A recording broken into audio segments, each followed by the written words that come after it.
दोस्तों आप सभी का स्वागत है आपके अपने परिवार मैथ मस्ती में। मैं हूं आलोक सिंह आतिश और आज के इस वीडियो सेशन में हम लोग बात करने वाले हैं यौगिक के किसी तत्व की प्रतिशत मात्रा कैसे निकालें।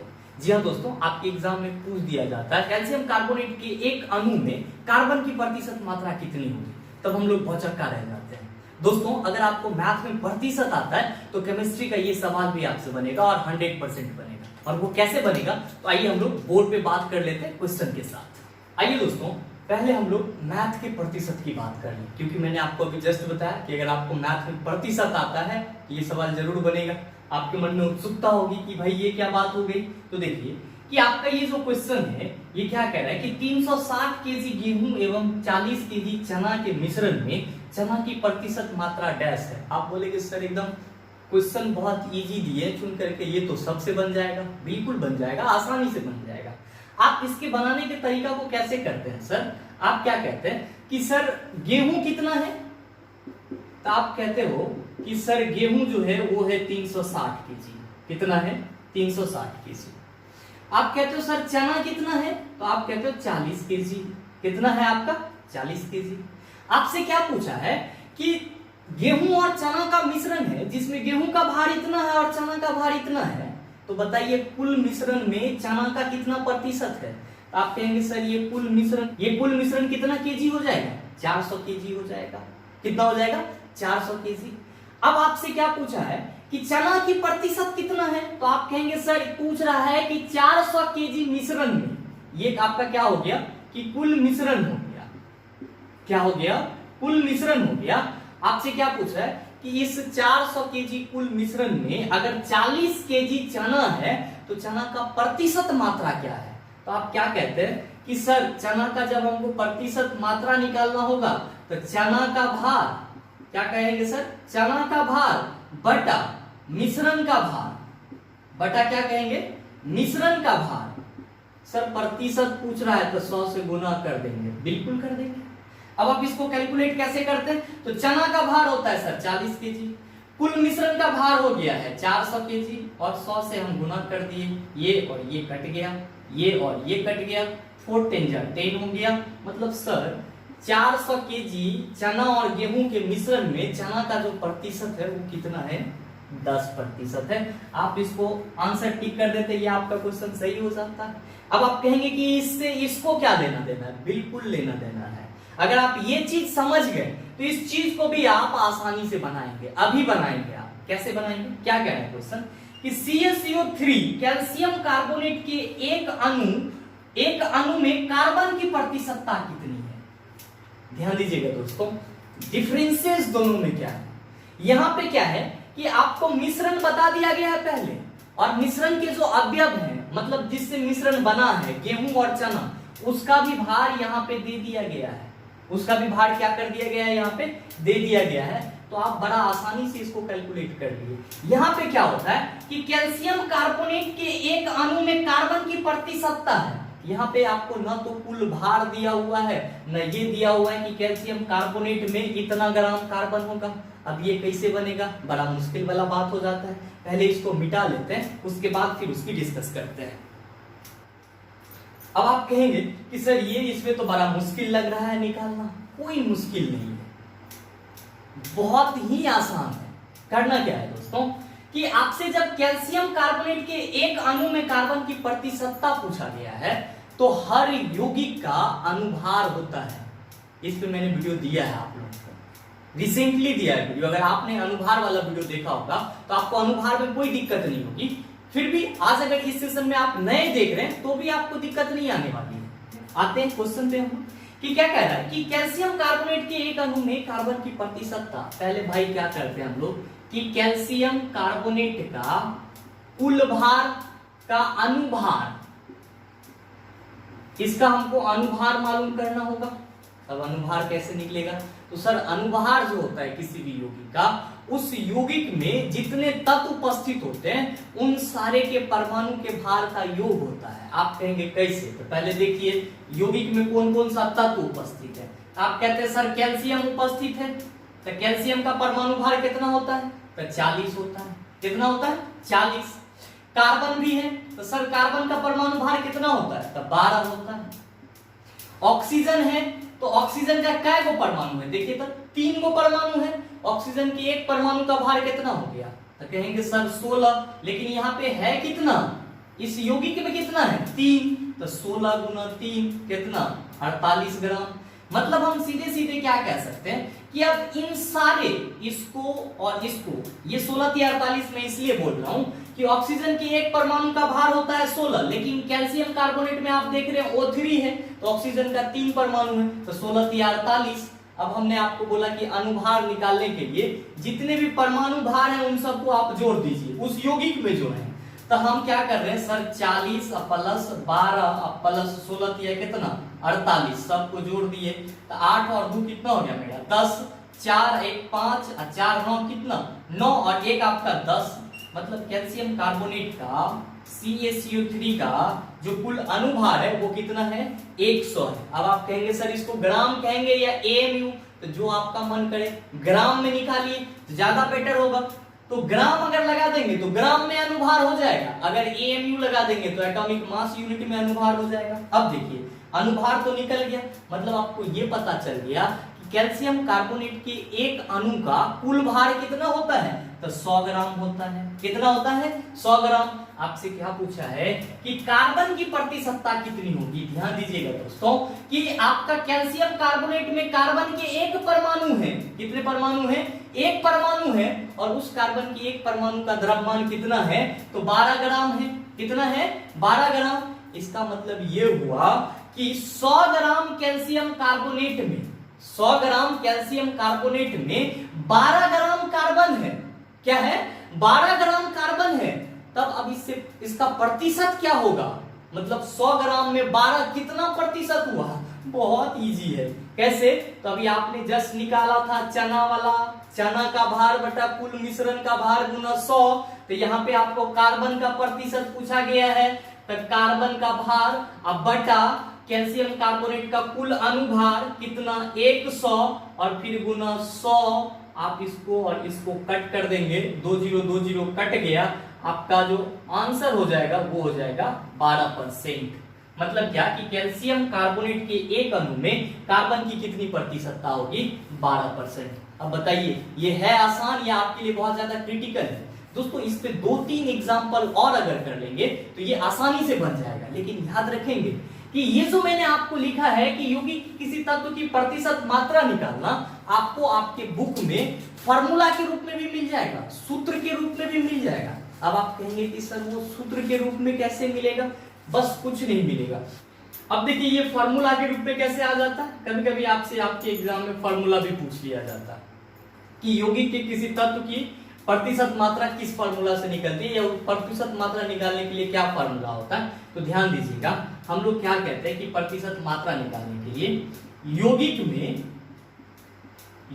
में उपस्थित तत्व की मात्रा, यौगिक में उपस्थित तत्व की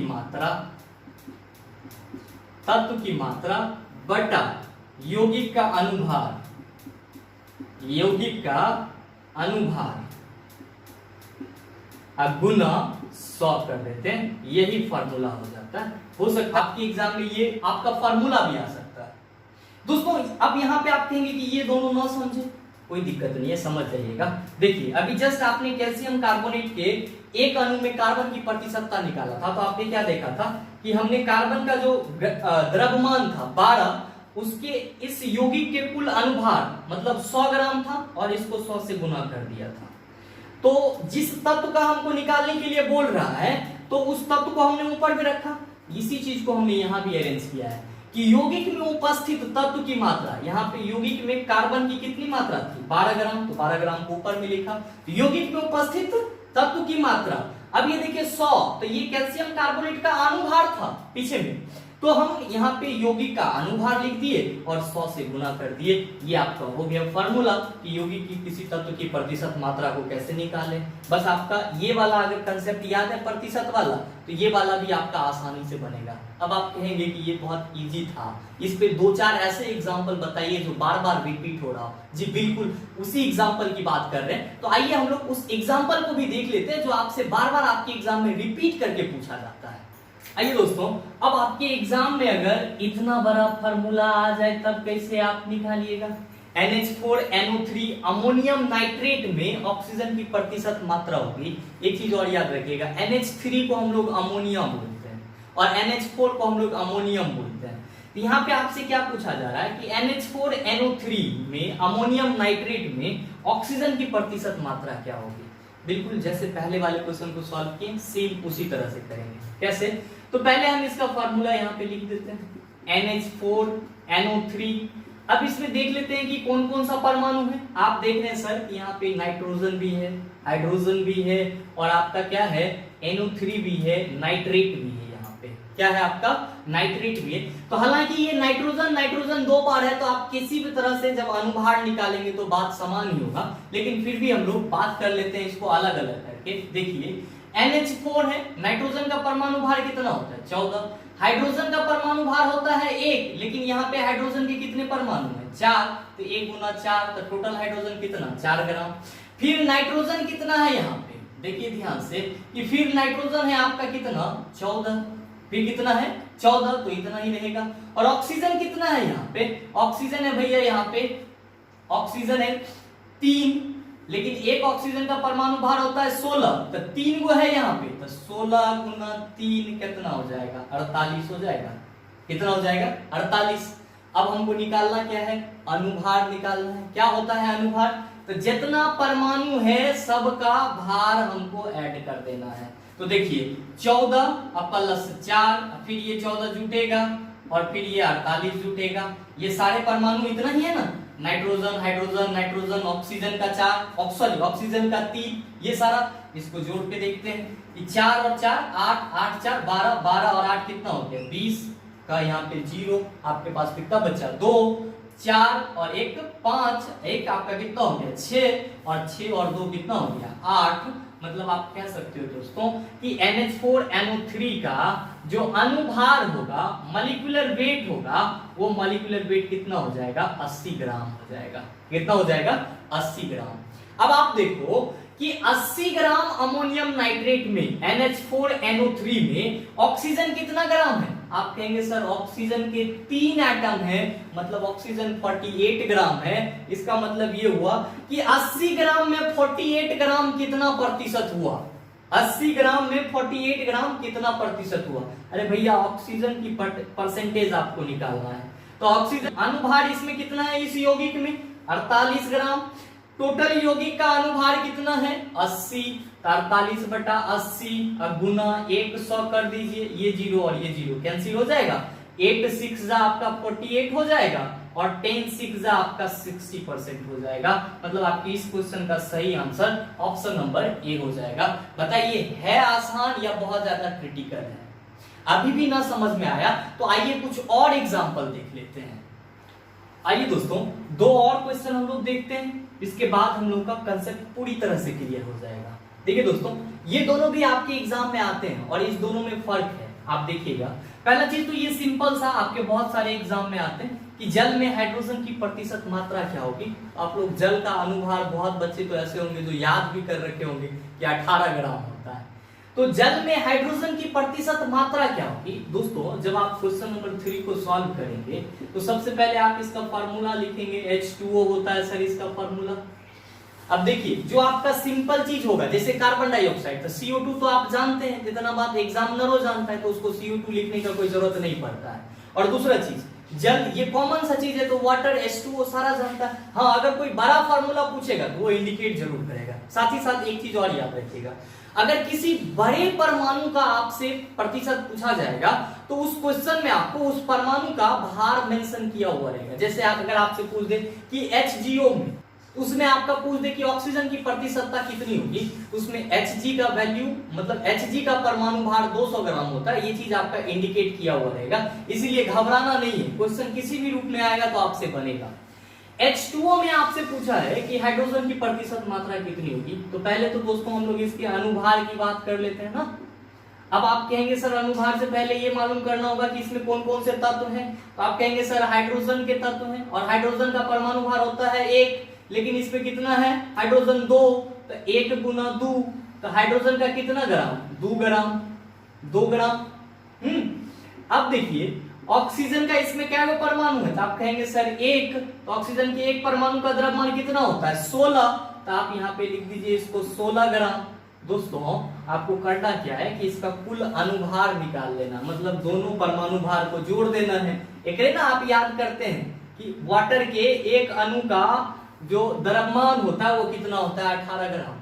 अब आपसे क्या पूछा है कि दोस्तों अनुभार तो आपको निकल गया वाटर का कि 18 ग्राम होगा, हाइड्रोजन की प्रतिशत मात्रा क्या होगी, जिसका पूछा है उसका परमाणु भार ऊपर में लिख दिए। और जिसमें पूछा है मतलब जिस यौगिक में पूछा है तो H2O में पूछा है, तो यौगिक का अनुभार 18 रख दिए यहाँ पे और 100 से गुना कर देते हैं, तो 2 9 जा 18, तो ये हो जाएगा 100/9। अब इसको आप डिवाइड कर दीजिए ना, आसानी से आ जाएगा। कैसे, तो 9 एकम 9 और फिर 9 एकम 9 यहाँ पे आएगा, पूछना है तो यहाँ 0। अब फिर क्या हो जाएगा आपका कि 9 एकम 9, 10 में से 9 गया 1, फिर अब ये इस तरह से चलते रहेगा। मतलब मोटा मोटी आप कह सकते हैं सर कि जल में जो हाइड्रोजन की प्रतिशत मात्रा होगी वो कितनी होगी 11% होगी। कितनी होगी 11% होगी। अब बात करते हैं हम लोग दोस्तों Al2SO4 में ऑक्सीजन की मात्रा कितनी होगी। ये थोड़ा आपको कंफ्यूज कर रहा होगा कि सर ये कैसे बनेगा, ये भी आसानी से बनेगा। आइए देखते हैं ये कैसे बनता है। दोस्तों यहाँ पे जो ये आपका क्वेश्चन है Al2SO4 अगर यहीं पे MgOH2 रह जाता तब आप कैसे बनाते हैं। दोस्तों मैं बात करने वाला हूं अगर आपको होल 2 और होल 3 रहे तब वो उसमें आप किसी भी तत्व के प्रतिशतता को कैसे निकालेंगे, कुछ नहीं करेंगे, जो हमने पीछे किया है उसी चीज को यहाँ पे करेंगे। लेकिन थोड़ा सा ध्यान देंगे क्या कि सबसे पहले हम यहाँ पे लिख लेते हैं सर फार्मूला जिसमें हमको परसेंटेज निकालना है। क्या है Al2SO4 Al2SO4 दोस्तों इसका मतलब ये हुआ एल्युमिनियम के 2 मॉलिक्यूल्स और सल्फेट के 3 मॉलिक्यूल्स मिलकर के Al2SO4 का निर्माण करते हैं। इसका मतलब ये हुआ कि इस यौगिक में जो आपका तत्व है वो कौन कौन सा है। पहला है एल्युमिनियम, पहला क्या है आपका एल्युमिनियम, दूसरा है आपका सल्फर, तीसरा है आपका ऑक्सीजन। तीसरा आपका क्या है ऑक्सीजन। दोस्तों आपको पता होना चाहिए कि एल्युमिनियम का परमाणु भार होता है 27, सल्फर का परमाणु भार होता है 32, ऑक्सीजन का परमाणु भार होता है 16। ये इसका परमाणु भार है। अब अकॉर्डिंग टू फॉर्मूला इस यौगिक के अनुसार एल्युमिनियम के 2 परमाणु हैं, तो भैया 27 गुना 2 कर दीजिए, कितना हो जाएगा 54। अब देखिए कि SO4 का होल 3 है, ये क्या है आपका SO4 का होल 3 है। मतलब क्या हुआ कि अगर हम इसको ऐसे लिख दें कि सर ये जो है S के 3 मॉलिक्यूल्स को रिप्रेजेंट कर रहा है और ऑक्सीजन के 4 या 12 मॉलिक्यूल्स को रिप्रेजेंट कर रहा है, तो कोई दिक्कत नहीं होगा। लेकिन आपको लगेगा बहुत हार्ड कर दिया आप इसको, बहुत भास्ट बना दिए, तो भास्ट में मत जाइए, थोड़ा सा इजी में समझ लीजिए इसको। SO4 है यहाँ पे, तो पहले हम इसका क्या करते हैं अनुभार निकाल लेते हैं। तो सल्फर का 32, तो यहाँ पे ब्रैकेट में लिख दीजिए ना 32, ऑक्सीजन का 16, लेकिन ऑक्सीजन का 4 गो परमाणु है। कितना है 4 गो परमाणु यहाँ पे, किसके बनने में सल्फेट के बनने में। अच्छा देखिए सल्फेट के 1 मॉलिक्यूल्स में ऑक्सीजन का 4 परमाणु लगता है। ऑक्सीजन का कितना परमाणु लगता है 4 परमाणु, तो सल्फेट का हम 3 मॉलिक्यूल्स लेंगे तो ऑक्सीजन का कितना परमाणु हो जाएगा। अरे इसको ऐसे समझिए, आप लोग कंफ्यूज कर रहे होंगे कि सर SO4 का 1 मॉलिक्यूल्स लिए तो उसमें ऑक्सीजन का 4 परमाणु आपको दिख रहा है। कितना परमाणु दिख रहा है 4। इस तरह का हम 3 गो ले लेते हैं। कै गो ले लेते हैं 3 गो। तो देखिए आपका यहां भी ऑक्सीजन 4 और यहां भी ऑक्सीजन 4, तो टोटल ऑक्सीजन कितना हो जाएगा 12। टोटल ऑक्सीजन कितना हो जाएगा 12। मेरा समझाने का मकसद यही था। अब देखिए यहाँ पे कि ऑक्सीजन का जो 1 परमाणु का भार कितना होता है 16 होता है, तो 16 चौका 64, 16 चौका कितना हो गया 64। अब होल 3 ही रहने देते हैं, आसान होगा बनाने में। अब देखिए 4 और 2 कितना हो गया 6, और 6 और 3 कितना हो गया 96। मतलब सल्फेट के 1 मॉलिक्यूल्स का भार कितना होगा 96 ग्राम। तो 3 गो मॉलिक्यूल्स है, तो तीनों का भार कितना होगा 6 या 18 और 9 या 27, एक कितना हो जाएगा आपका 28 हो जाएगा। 6 या 18, 9 या 27, एक 28। एक मिनट रुक जाइए, ये 288 हो गया आपका 288। मतलब ये हुआ कि अब हमको यहाँ पे जो Al2SO4 का अनुभार निकालना है, जो अनुभार निकालना है वो कैसे निकालना है। तो 54 ग्राम एल्युमिनियम, तो 54 ग्राम एल्युमिनियम है मेरा।